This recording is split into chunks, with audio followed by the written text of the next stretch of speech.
بالمصطفى بلغ مقاصدنا واغفر لنا ما مضى يا واسع الكرم يا رب بالمصطفى بلغ مقاصدنا واغفر لنا ما مضى يا واسع الكرم. لم يحتلم قد ضاها مطلقا أبدا وما تثاب أصلا في مدى الزمن. يا رب بالمصطفى بلغ مقاصدنا واغفر لنا ما مضى يا واسع الكرم. منهن وأمر فلم تهرب وما وقعت ذبابة أبدا في جسمه الحسن. يا رب بالمصطفى بلغ مقاصدنا واغفر لنا ما مضى يا واسع الكرم. بخلفه كأمام رؤية ثبتت ولا يرى أثر بول منه في علن. يا رب بالمصطفى بلغ مقاصدنا واغفر لنا ما مضى يا واسع الكرم. وقلبه لم ينم والعين قد نعست ولا يرى زله في الشمس ضوء وطنه. يا رب بالمصطفى بلغ مقاصدنا واغفر لنا ما مضى يا واسع الكرم. كتفاه قد علتا قوما إذا جلسوا عند الولادة سفي ذاب مختتنه.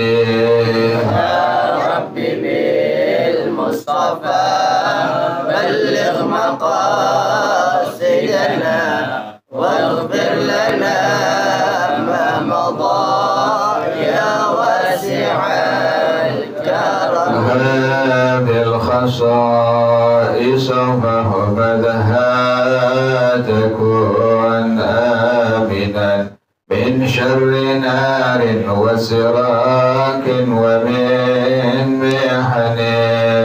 يا رب بالمصطفى بلغ مقاصدنا واغفر لنا ما مضى يا واسع الكرم. مولاي صل وسلم دائما أبدا على حبيبك خير الخلق كلهم. يا رب بالمصطفى بلغ مقاصدنا واغفر لنا ما مضى يا واسع الكرم. محمد سيد الكونين والثقلين والفريقين من عرب ومن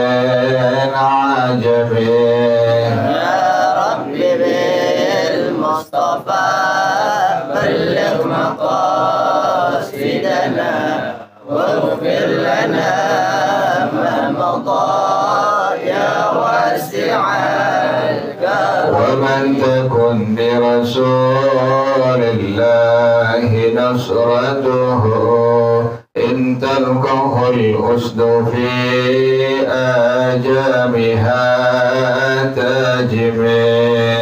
يا بالمصطفى بلغ مقاصدنا واغفر لنا ما مضى يا واسع الكرم. هو الحبيب الذي ترجى شفاعته في كل هول من الأهوال متتاهم.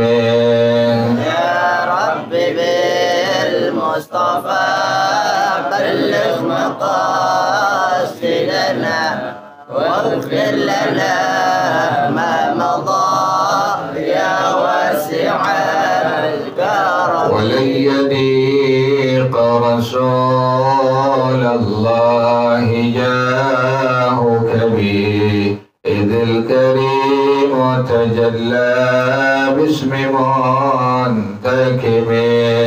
يا رب بالمصطفى بلغ مقاصدنا واغفر لنا ما مضى يا واسع الكرم. وكلهم من رسول الله ملتمس غرفا من البحر أو رشفا من الديم. يا رب بالمصطفى بلغ مقاصدنا واغفر لنا ما مضى يا واسع الكرم. لعل رحمة الله حين يقسمها تأتي على حسب الإسيان في القسم. يا رب بالمصطفى بلغ مقاصدنا واغفر لنا ما مضى يا واسع الكرم. يا نفس لا ثقلتي من زلة عظمت إن الكبائر في الغفران كالأمم.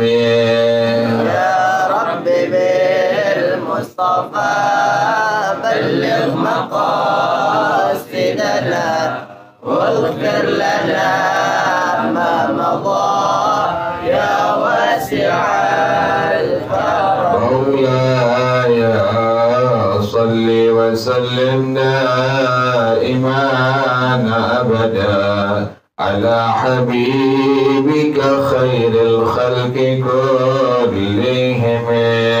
يا رب بالمصطفى بلغ مقاصدنا واغفر لنا ما مضى يا واسع الكرم. اللهم صل وسلم وبارك عليه وعلى آله الفاضل رسول الله صلى الله عليه وسلم. ثم إلى أرواح آبائه وإخواننا من الرسول والصحابة أجمعين واتبنا لهم بإحسان من ثم إلى أرواح آبائنا وأمهاتنا وأجدادنا وجداتنا ومشايخنا معلمينا في الدين ولجميع المسلمين والمسلمات والمؤمنين والمؤمنات سلام شيخنا وربي أرواحنا الحبيب عبد الرحمن بن أحمد السقاف شيخنا وربي أرواحنا الحبيب علي بن حبيب عبد الرحمن السقاف شيخنا وربي أرواحنا هديد أدي بنت البخير وإلى روح مؤلف هذا الكتاب الشيخ أحمد شيخ عبد السلام القيوبي وأصولهم وفروعهم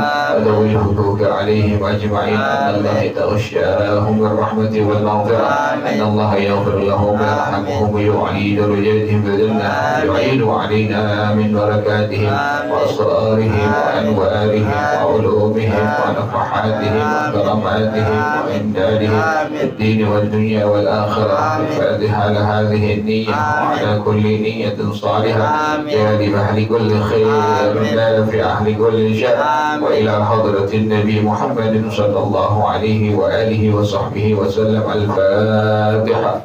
أعوذ بالله من الشيطان الرجيم. بسم الله الرحمن الرحيم. الحمد لله رب العالمين الرحمن الرحيم مالك يوم الدين إياك نعبد وإياك نستعين اهدنا الصراط المستقيم صراط الذين أنعمت عليهم غير المغضوب عليهم ولا الضالين آمين. اللهم صل وسلم على سيدنا محمد الفاتح لما أغلق الخاتم لما سبق الناصر الحق بالحق والهادي إلى صراطك المستقيم وعلى آله وصحبه حق قدره ومقداره العظيم. اللهم أخرجنا من ظلمات الوهم وأكرمنا بنور الفهم وافتح علينا بمعرفة العلم وحسن أخلاقنا بالحلم وسهل لنا أبواب فضلك وانشر علينا من خزائن رحمتك يا أرحم الراحمين. بسم الله الرحمن الرحيم. بسم الله الرحمن الرحيم. الحكاية السادسة بعد المئة بالغش وما يترتب عليه حكي أن غازيا من الغزاة في سبيل الله حمل بفرسه على علج ليقتله وقصر به فرسه وحمل عليه العلج ودنا منه ليقتله وقصر به فرسه كذلك وحمل الغازي على العلج ثانيا وثالثا وفرسه يقصر به فرجع وهو مغموم لما فاته من قتل العلج وما وقع له من فرسه مما لم يقع له قبل ذلك فنام الغازي على أمود اسطاته وفرسه قائم بين يديه فرأى كأن الفرس يخاطبه ويقول له أتلومونني على تقصيري وقد بذلت في علفي بالأمس درهما زيفا فانتبه الرجل من نومه وذهب إلى العلاف وأبدله الدرهم الزيف بغيره. والله أعلم بالصواب. بسم الله الرحمن الرحيم. الحمد لله رب العالمين والصلاة والسلام على أشرف الأنبياء والمرسلين وعلى آله وصحبه أجمعين. قال الشيخ الإمام والمؤلف رحمه الله وعلم النفع به بركات علومه وبكم بالدارين آمين. قال رضي الله تعالى عنكم. بسم الله الرحمن الرحيم. الحكاية السادسة بعد المئة بالغش. Hikayat yang ke-6 dari 100. Jadi 106 sekarang. Bilghashi, mengenai orang yang memiliki sifat tukang tipu, menipu atau dia melakukan hal-hal yang Allah larang, wa ma yatarattabu alaihi, dan sesuatu yang terdapat atasnya lantaran perbuatan dosa maksiat itu berpengaruh tuh terhadap seseorang itu akan kerjaan daripada ibadahnya kepada Allah Subhanahu wa taala. Pengaruh doa juga sama. Pengaruh perbuatan dia juga sama. Lantaran dia ngerjain perbuatan apa? Perbuatan maksiat atau dosa. Segan baca Quran, segan hadir berjamaah, hadir pengajian, segan, itu pengaruh apa itu? Pengaruh dosa atau pengaruh daripada maksiat yang dikerjain. Enggak sebayangkan maksiat. Sebayang fardu apa? Maksiat. Maksiat yang paling tinggi seorang itu meninggalkan belajar ilmu agama. Maksiat yang paling tinggi seorang itu meninggalkan belajar ilmu agama. Paling tinggi. Kenapa demikian? Sah dan tidak sahnya seorang dalam ibadah kepada Allah tergantung daripada apa? Ilmunya. Dari mana dia tahu ilmunya? Dari YouTube nggak bisa. Dari IG nggak bisa. Harus belajar dulu. Di antara maksiat yang terbesar seorang apa? Meninggalkan daripada majlis ilmu. Kurang bagus speakernya. Dari ide lagi kali volumenya di situ. Gede belum volumenya? Hah? Volumenya berubah kayaknya.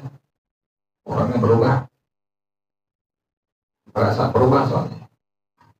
Jadi seorang itu yang terbesar adalah meninggalkan majlis ilmu. Maksiat yang terbesar. Maksiat terbesar. Ruqyah dihikayatkan anna ghaziyan minal ghuzati fi sabilillah, bahwasanya seseorang yang sedang berjuang dalam membela agama Allah disebut dengan al-ghazi fi sabilillah. Kalau guru agama nggak masuk, guru agama nggak masuk, masjid nggak masuk, musholah nggak masuk, majlis ilmu nggak masuk. Jangan salah artian ya. Dalam madhab Imam Syafi'i rahimahullah, karena masalah pembagian zakat itu ada mustahiknya. Mustahik di antaranya sabilillah. Sabilillah ini tidak termasuk guru agama, nggak termasuk musholah, nggak termasuk masjid, nggak termasuk pesantren, nggak termasuk majlis ilmu, nggak termasuk semua itu. Jadi ente nggak bisa. Ente ngasih zakat mal, zakat fitrah itu kepada guru agama nggak bisa dan tidak sah. Kecuali guru agamanya fakir, miskin, silahkan diperbolehkan. Zaman sekarang mana ada guru agama yang apa? Yang fakir miskin nggak ada. Yang dibilang miskin itu orang itu ada kebutuhan sehari 10.000, dapatnya kurang dari 10.000, maka disebut sebagai orang miskin. Sementara orang fakir sehari butuh 10.000, yang dia dapat kurang dari 5.000, maka disebut sebagai orang fakir. Guru agama sekarang ada kan begitu?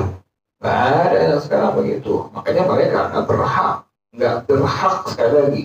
Sekalipun ngajar di masjid tersebut, ngajar di musola tersebut, nggak ada hak sama sekali untuk diberikan daripada zakat mal atau zakat fitrah. Sama dengan majlis taklim, sama dengan pesantren, sama dengan musola, sama dengan masjid. Mereka semua bukan disebut sebagai sabilillah. Jadi ente nggak bisa tuh mendistribusikan zakat mal ente ke majlis taklim, nggak bisa ke pondok pesantren, nggak bisa ke musola, nggak bisa ke masjid, nggak bisa, dan nggak sah hukum zakat fitrah atau zakat mal yang dikeluarkan untuk mereka semua. Kecuali majlis taklim lagi bangun, ada hutang, boleh masuknya pada masalah mustahil al-gharimin. Atau masjid lagi ngebangun, terhutang dia, silahkan diperbolehkan. Atau musola, atau pesantren, silahkan diperbolehkan. Tapi selama ini majlis taklim, ini masjid, ini musola, ini pesantren, tidak ada apa? Tidak ada hutang sama sekali. Ente langsung ngasih tadi apa tuh? Zakat mal atau zakat fitrah, nggak sah zakat mal dan zakat fitrah yang dikeluarkan, nggak bisa. Yang sekarang orang berdalih itu, bikin proposal, buatkan pembangunan majlis taklim, pembangunan pesantren, pembangunan apa lagi? Masjid, musola, ditulis zakat mal. Kalau tidak ada hutang sama sekali, maka dihukumkan tidak sah zakat mal yang dikeluarkannya. Jadi udah gugur belum kewajibannya tuh? Belum kewajiban sama sekali. Sama dengan guru agama, dengan ustaz, dengan kiai, dari pengurus DKM dikasihin tuh zakat mal dari orang-orang yang muzaki, kepada si guru, si ustadz, si kiai, nggak sah tuh, nggak boleh, tidak diperbolehkan seperti itu, kecuali itu ustadz fakir, itu ustadz miskin, itu kiai fakir, itu kiai miskin, baru silahkan diperbolehkan. Dan sayangnya itu guru yang nerima zakat mal fitrah nggak bilangin ke muridnya, nggak bilang kemananya, ke DKM-nya, malah diapain? Biarin aja, udah akhirnya bertahun-tahun itu kejadian terus. Si guru yang udah ngerti nggak bilangin, maaf, ini saya ini bukan mustahil zakat. Ente salah ngasih zakat mal ke ane, salah. Ente mesti ke sono, fakir miskin, atau orang-orang yang mustahil yang berhak mendapatkan zakat mal fitrah ini. Harusnya begitu guru agama. Dan keasikan dapat apa itu? Dapat beras, timun beras tahun sekali, timun duit zakat mal tahun sekali. Kemudian dibilangin, ane nggak ada sini nggak boleh. Ente kalau juga pengen ngasih ke ane sebagai pengajar ini masjid, maka bukan dari zakat mal. Ini zakat mal duit kotoran dan dialokasikan kepada orang-orang yang berhak menerimanya. Ane bukan orang itu, bukan. Kalau juga panitia DKM ingin berikan kepada guru yang mengajar di ini masjid ini masalah, bentuknya bukan zakat, itu menghinakan guru. Bentuknya bukan zakat, malah atau apa? Fitrah, tapi apa? Hadiah dari DKM. Dari jamaah kumpulin, beli beras, beli sembako, kasih hadiah duit ke gurunya, baru itu mulia di hadapan Allah. Kan orang bener, pengen bener, tapi caranya apa? Caranya salah. Ini bilangnya begitu, kita pengen hadiah ke guru yang ajar, nggak begitu caranya. Zakat mau silakan memberikan kepada warga sekitar musola, tapi yang berhak menerimanya. Dia bilangin, si fulan nggak berhak, kenapa demikian? Dia bukan orang mustahil. Kenapa demikian? TV-nya udah flat. Kemudian handphonenya 3. Motornya 2. Iya, giliran lempengan Ramadan aku fakir miskin semua. Gak dikasih malah gak? Malah protes. Tumben nih. Mesti gak ngasih lagi zakat mal fitrah. Buat aneh tumben dia bilang. Aneh bilang, biar tetes tutup orang. Jangan kasih lagi. Lempengan begitu dibilang fakir. Marah. Begitu bilang, fakir miskin mana gak dia? Marah, gembel marah dia. Untungan dia zakat mal fitrah minta. Kalau daging bebas, daging kurban bebas, silahkan. Mau miskin, mau fakir, mau kaya, silahkan bebas, nggak masalah. Lempengan zakat fitrah, lempengan dari apa? Zakat mal mesti orang yang berhak menerimanya, nggak bisa. Ini bilangin begitu orang-orang yang jadi kaya yang pengen dia zakat dari amal, dia bilangin itu dia nggak pantas, udah itu coret namanya, nggak pantas, itu dia nggak bisa. Janda kontrakannya 20 pintu. Siapa ya? Janda atau anaknya mampu. Ini janda tapi anaknya apa? Anaknya mampu, anaknya bisa ngasih hadiah ke ibunya, ke orang tuanya, nggak bisa, nggak boleh. Itu kan atas dasar nggak enak. Bukan atas dasar syariat, bukan. Atas dasar tidak enak dengan itu tetangga. Nggak enak kalau mau dibagi. Agama bukan enak, nggak enak. Agama apa? Syariat ini agama adalah ajarannya Rasulullah SAW, ajarannya Allah Subhanahu Wa Taala. Dasarnya bukan enak, nggak enak. Sampaikan aja. Kalau bayangkan nggak enaknya, akhirnya kita apa? Terbentur terus. Lempengan yang hal-hal yang mesti disampaikan, berhenti. Kalau sampai, kenapa? Nggak enak. Tak kesinggung. Agama disampaikan semua. Urusan kesimpulan orang, urusan nanti belakangan. Udah sampai itu agama pada mereka semua.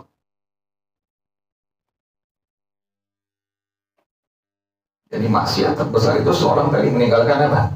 Majlis ilmu terbesar. Kenapa demikian? Dengan dia nggak hadir di majlis ilmu, maka dia nggak tahu apa-apaan, nggak mengerti tentang ilmu tentang ibadah kepada Allah Subhanahu Wa Taala, nggak ngerti cara pakai air, nggak ngerti cara wudhu, nggak ngerti cara mandi hadas, nggak ngerti cara sembahyang, salah-salah akhirnya sembahyang masalah-salah, mandi hadas salah-salah semua. Ini yang nggak dikendaki dalam ajaran Rasulullah Shallallahu Alaihi Wasallam. Ya orang sini deh, orangnya kan banyak, maksudnya kan banyak. Yang ngajarkan udah berapa tahun di sini. Sekalipun ada orang sini yang datang, tapi kan nggak semua. Ada di YouTube. Dari mampus baru ke musola, dari mampus baru ke masjid. Kira nggak bakal mati, mereka semua orang bakal apa? akan mati semua gitu ya. Berpulang ke rahmatullah. Orang nggak ada habisnya, ada habisnya, habis baru enggak. Bang Ali bilang, An-nas ya, wa idza matu intabahu. Orang semua tidur, pakai nggak sadar. Padahal dia adalah hambanya Allah, umatnya Rasulullah Sallallahu Alaihi Wasallam. Wajib dia mengetahui setiap ilmu dalam syariat ajarannya Rasulullah Sallallahu Alaihi Wasallam. Tidur santai, dikira selama-lama hidup dalam dunia, santai, enak. Nanti pas mati, udah mampus baru ya Allah. Setelah belakang, kita udah menanti di hadapannya. Ya dia bakal mati, emang ada mati. Fir'aun mati, Haman mati, yang kaya siapa lagi? Qarun mati, Abu Jahal mati, Abu Lahab mati, orang-orang saleh semua meninggal dunia. Tapi Adam, Rasulullah Shallallahu Alaihi Wasallam semua meninggal semua, berpulang ke rahmatullah. Kadang-kadang soal yatim, ya Allah kesian, di dunia nggak punya apa-apa, seberapa duit yang dia punya yang banyak, seberapa ya. Sembahyang nggak mau, puasa nggak mau, hadir bahas ilmu nggak mau, bergaul dengan orang-orang baik nggak mau, kerjaan setiap hari begitu, kesian. Ya jelas ya. Jadi yang sebut dengan sabilah tadi bukan itu, bukan guru agama, juga bukan tadi apa, masjid, musala, majelis ta'lim, masjid, bukan itu, pesantren, bukan semua. Ente yang ada duit kelebihan, zakat mal, lihat dulu ini, majelis ta'lim nih, lihat dulu nih. Tanya sama guru bersangkutan, Ustaz maaf nih, ada utang nggak majelis ta'lim? Oh nggak ada, maaf saya nggak bisa nih. Nah ya terus gitu, Ustaz ada utang nggak? Apa mau ada utang nggak? Nggak ada utang nggak bisa. Kalau mau utang dulu, ada dulu begitu. Lagi pesantren dulu ya, punya orang tua, ada orang yang ngasih zakat mal, dia bilang ini, ente ngasih kembali ke siapa nih? Zakat mal buat apa nih? Mau utang maaf, ada belum ada utang. Sampai ada yang utang dulu tuh, ada yang utang dulu. Lagi ini apa namanya itu atas tuh? Apa namanya nih? Telepon loh. Ada orang yang ngasih zakat mal sekitar 40 juta. Bilang nggak bisa, ada nggak mau. Tanggung jawab nanti di hadapan Allah. Anda takut bukan ente, bukan orang tua Anda, takutnya Allah nanti. Jangan pasangan telepon dulu, Anda utang dulu belanja. Utang dulu, Anda nggak bayar sampai pemborongnya selesai sekitar 40 jutaan. Udah lama berapa bulan baru ada hubungin dia. Anda utang nih, bayarin nih. Jadi zakat mal dia bukan untuk majelis ta'lim langsung, tapi majelis ta'lim ada utang sebelumnya, lalu dihukumkan sah. Nah itu yang punya kelebihan uang mesti begitu. Hanya si guru agama atau DKM masjid musola ada utang nggak? Kayak Al-Huda kan, Al-Huda ada utang tuh sampai berapa itu? Sampai ada hutang, boleh zakat mereka kasih kalau Al-Huda silahkan diperbolehin di situ. Kebanyakan kan pada nggak ngomong begitu, diem-diem bahaya udah. Akhirnya duitnya beli mobil, duit motor akhirnya. Otak-otak saya nah, iya. Dia bikin proposal sebanyak-banyak sebar, tentunya bukan buat agama, buat ATM, buat pribadi. Akhirnya itu guru agama kaya raya akhirnya kan begitu. Jadi tipu akhirnya. Tapi guru agama nggak sempat begitu. Ada nggak begitu? Ada. Setan sama siapa ada nempel. Semakin orang tinggi di hadapan Allah, semakin baik terus, semakin baik apanya? Semakin baik setannya orang itu. Makin nakal di hadapan orang-orang yang ngerti. Yang ngerti mesti bicara seharusnya. Ini nggak boleh, ada nggak boleh ini. Langsung beri zakat mal nggak boleh. Nah ini, jadi ada seorang yang disebut dengan ghazian, orang yang berperang dengan Allah Subhanahu wa taala. Dia hamala bi farsihi ala iljin yaqtulahu. Dia menyerang orang kafir dengan kudanya untuk membunuhnya. Ada seorang pejuang yang bela agama Allah diserang satu orang kafir pengen dibunuh dengan menggunakan kudanya. Faqassara bihi farsuhu. Kudanya nggak bisa, lemah, nggak bisa nyerang orang kafir. Ini ada dampak ini. Dampak kerjaan maksiat yang pernah dikerjakan sebelumnya. Sampai begitu. Sampai waktu dia perang, pengen ngebunuh orang kafir, kudanya nggak mampu kudanya buat apa? Ngebunuh ini orang kafir. Ini bisa bayangin. Kuda yang berat, yang bebannya bagus, yang luar biasa. Kalau ditabrak orang pasti mati tuh orang. Tapi ini kuda nggak bisa. Nggak bisa ngebunuh siapa tadi? Si orang kafir tadi. Ini ada pengaruh nih. Pengaruh setiap perbuatan dosa maksiat terhadap tadi apa? Sampai hal-hal yang kayak begini ada pengaruhnya. Satu orang kiai pernah tuh dikasih. Jadi ada orang yang sudah mewakafkan tanah. Kemudian si turunan daripada orang yang punya tanah ini ngambil lagi tuh. Ngambil lagi apa? Tanah wakaf tadi. Dijual. Terus dibagi-bagi duitnya. Satu orang kiai dibagi. Dikasih itu. Ditanya. Itu apaan nih? Duit penjualan dari tanah wakaf. Gak mau. Gak mau. Satu perak kan gak mau ambil. Kenapa demikian? 1 rupiah yang diambil dari harta kerjaan yang haram itu dampaknya kepada ibadah kepada Allah Subhanahu wa taala luar biasa tuh. Lantaran kita ngambil sedikit doang, baca Quran jadi gagal. Bertahap gak langsung. Yang tadi 1 ain berubah tuh. 1 ayat doang. Nanti bakal hilang baca Qurannya. Sebab tadi apa tuh? Maka daripada duit yang kerjaan daripada kerjanya apa? Ya Allah haramkan. Ada pengaruhnya gitu. Jangan sampai ada pengaruhnya. Jangan bilang ada pengaruh. Ada pengaruh setiap daripada duit atau kerjaan kita yang maksiat kepada Allah Subhanahu wa taala terhadap dampak ibadah kita kepada Allah Subhanahu wa taala.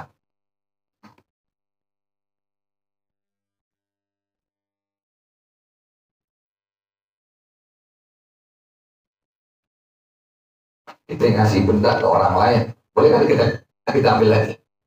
Boleh kita ambil lagi? Ini ngasih duit sama ente atau ngasih barang sama ente, boleh kan ngambil lagi? Nggak boleh. Hukum agama boleh ngambil lagi? Nggak boleh. Kecuali hibah dari seorang ayah kepada anaknya, silahkan diperbolehkan diambil lagi. Bapaknya hibahin rumahnya kepada anaknya. Nih bapaknya ngambek nih, boleh ngambil? Boleh, silahkan. Ditarik lagi hibah dari orang tua kepada anaknya, boleh nggak? Boleh. Kalau hukum agama diperbolehkan seperti itu. Tapi bukan orang tua dengan anak. Kalau barang sudah dihibahkan, dihadiahkan, sudah dikasih, boleh nggak diambil lagi? Nggak boleh. Haram. Hukum itu nggak diperbolehkan pada hukum syara. Aneh ngasih motor ente, berarti aneh hibah atau aneh apa? Hadiah. Kemudian tarik lagi, boleh nggak tuh motor? Nggak boleh. Haram hukum. Kecuali tadi anak dengan siapa? Ayah. Ayahnya ngasih motor. Kemudian yang ditarik lagi, boleh nggak? Boleh. Silahkan. Ada pengaruh ibadah kepada Allah terhadap satu perbuatan maksiat yang kita kerjakan. Dalam yang di luar. Jangan ketang dalam di luar.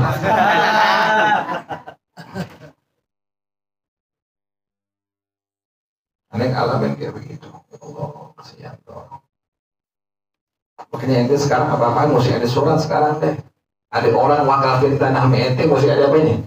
Suratnya bawa ke notaris. Sekarang zamannya zaman edan, sekarang orang tuh apa-apanya orang kasih mesti ada apa ini? Suratnya, jangan sembarangan gitu ya. Sekarang orang ibahin, orang ngasih hadiah, orang ngasih wakaf, ada hitam di atas putih bawa ke notaris. Aman udah insya Allah tuh. Kalau ente nggak begitu, akhirnya nanti dia bisa mengambil secara hukum negara. Bisa. Bapaknya udah hibahin, bapaknya udah wakafin tanah buat madrasah, buat pesantren, buat majelis taklim, tapi belum ada apanya? Surat dari pemerintah, legalitasnya tuh. Nggak ke notaris segala macam urusin. Nah, nanti satu hari ini dia punya anak cucunya ada yang urusannya di agama kagak, urusannya dunia doang, di otaknya duit, kan itu tanah kan duitnya harganya makin tahun, makin hari, makin tambah bulan, makin apa? Makin bertambah. Dilihat yuk, mahal nih harganya. Langsung diapain? Jual, diambil tuh. Dalam masih empat dalam tuh, dalam masih empat dalam. Nanti luar. Jual, diambil pada akhirnya. Boleh nggak begitu? Nggak boleh, haram hukumnya. Nah, ada pengaruh nih. Jadi ada seorang yang berperang melawan orang-orang kafir, pas dia serang itu orang kafir dengan kudanya, ternyata ini kudanya nggak bisa, nggak mampu untuk mematikan ini orang kafir.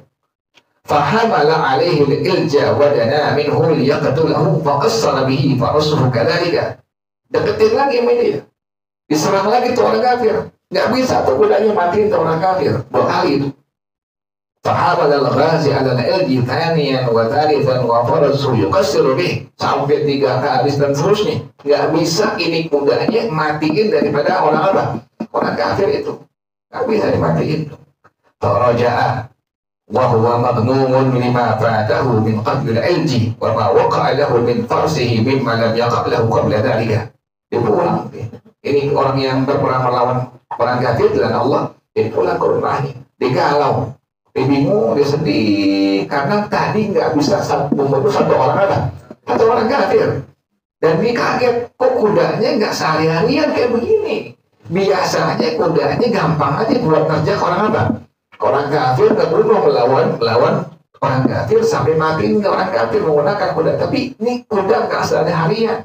Tahu-tahu ini kuda nggak mau ngebunuh orang kafir. Karena al-ghazi ala umuri istati. Apa yang terjadi? Tidur nih. Orang yang perang melawan orang kafir dengan Allah Subhanahu wa taala, dia nyender di atas tiang daripada rumahnya, kemahnya. Wa farsuhu qa'imun baina yadayhi, dan kudanya berdiri di hadapannya. Dia tidur di sampai antuk. Dia pulang sampai ke tendanya, dia nyender di atas tiang daripada tendanya. Kemudian kudanya ada di mana? Di depannya, di hadapannya. Kalau akan andal farsa yukhadimuhu wa yaqul lahu, maka ini dia melihat, dia ngimpi ini kuda ngajak bicara ini dan bicara dan ngomong ini bicara, ini kuda ngajak bicara dan ngomong berbicara ini ngomong, ini kuda ada ngomong langsung dengan kalimat apa? Ada lumunani ala taksiri wa qad badalta fi alfi bil amsi dirhaman zaifan. Apakah engkau akan menghinakan aku atas kekurangan aku, atas kelalaian aku nggak bisa ngebunuh orang kafir, sementara engkau telah memberikan aku makan kemarin dengan 1 dirham yang palsu. Kemarin lagi beli pakannya, lagi beli makanan ini kuda buat saya, kata ini kuda, engkau belinya 1 dirhamnya itu menggunakan uang apa? Uang palsu.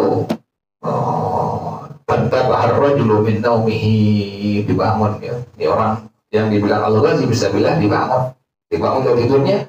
Wadahaba al-lafi, kemudian diberi kepada orang yang menjual tadi makanan pakan daripada kudanya. Wa abdalahu dirham az-zaifa bighairihi, baru digantiin tuh 1 dirham yang palsu yang kemarin dibayar diganti dengan apa? Yang asli. Kerjaan segitu doang tuh. Lantaran dia tadi ngebayar buat beli pakan kuda menggunakan tadi uang apa tuh? Uang yang palsu. Pengaruh terhadap kudanya nggak mau dan nggak bisa nyerang orang apa? Orang kafir tuh. Ibadah kayak begitu ya, ibadah kayak begitu. Jadi maksiat terbesar sama itu tadi apa? Meninggalkan apa? Meninggalkan majlis ilmu. Ditinggalin deh wassalam, itu maksiat terbesar. Dengan sebab dia nggak ngaji, dia nggak tahu cara mandi hadas, dia nggak tahu cara menggunakan air, nggak tahu cara dia wudu, nggak tahu cara dia sholat, nggak tahu yang namanya bilang itu yang sudah bertahun-tahun disangkanya berkali takbir membaca apa? Subhanallah walhamdulillah wala, padahal kan bukan perkataan tapi apa? Takbir. Orang disangkanya bertahun-tahun itu takbir itu tasbih itu dibaca berkali takbir, tidak demikian. Lantaran apa? Lantaran nggak mau hadir di mana? Di majlis ilmu. Segitu doang, itu yang sunnah. Yang sunnah insya Allah nggak jadi apa-apa. Tapi nanti yang fardu pakai air. Ada air yang mustamal, ada air yang mutaghayyir, ada air yang terakhir mutakhir, yang boleh kita pakai buat cebok, buat wudu, buat mandi hadas hanya air yang apa? Terakhir mutakhir. Ini kita wudu, kita mandi hadas, bak mandi kita kurang dari 2 kulah, nyemplung tuh, nyiprat air mandi hadas kita ke ember kembang. Itu air yang di bak, hukumnya sudah apa? Sudah mustamal. Kita kencing, boleh nggak cebok pakai air itu? Nggak boleh, nggak ngerti cebok pakai air itu. Nggak angkat karena bisa di apa? Di kemaluannya. Nggak angkat, masih ada apa itu? Masih najis, di sembahyang, di wudhu, sembahyang nggak sah urusannya. Kullu man bighairi ilmin ya'malu a'maluhu mardudatun la tuqbalu. Setiap orang yang beramal ibadah tanpa dasar ilmu agama, maka semua amal-amal ibadahnya tertolak kepada Allah Subhanahu wa taala. Ini pengaruh begitu ya. Setiap perbuatan maksiat itu berpengaruh kepada tadi apa? Ibadah kepada Allah Subhanahu wa taala. Coba deh. Ada pernah tuh guru ada satu orang di Jakarta. ada orang hadiah kepada beliau duit segepok, ditaruh, dia nggak mau ambil, dia tahu ini duit dari kerjaan apa ya? Kerjaan haram. Maaf, ada oknum pejabat ya, dia punya kerjaan korupsi, dia tahu tuh, dia khawatir nanti satu lembar yang diambil dibeli beras, dibeli air, nanti dia minum, anaknya minum, bininya makan, dia makan, pengaruh ibadah tuh, pengaruh ibadah, dia nggak mau ngambil, terus pokoknya bisa bayangin, ada tanya, kiai mau ngambil enggak? Dia khawatir, ini duit kecampur dari haram. Kalau demikian, dia oknum pejabat yang suka apa? Suka korupsi, dia tahu tuh, dia tahu. Kalau kita terkepung begitu, wah yang penting duit. Gak urusan yang penting duit. Kita kan mesti hati-hati sekarang, makin tahu ilmu agama makin ini kerjaan haram. Ini ada pengaruh kepada ibadah kepada Allah Subhanahu wa Ta'ala. Cobain aja, kita bisa makan satu lembar duit haram aja. Nanti akhirnya ibadah baca Quran ente hilang, qiyamul lail ente hilang, baca Ratibul Atas hilang, Ratibul Haddad hilang, baca selawat hilang, baca istighfar hilang, semua terakhirnya lama-lama apa? Jadi orang yang durhaka kepada Allah Subhanahu. Sebab lantaran tadi ada satu perbuatan maksiat yang pernah kita apa? Yang pernah kita kerjakan. Wallahu a'lam. Ya Rasul.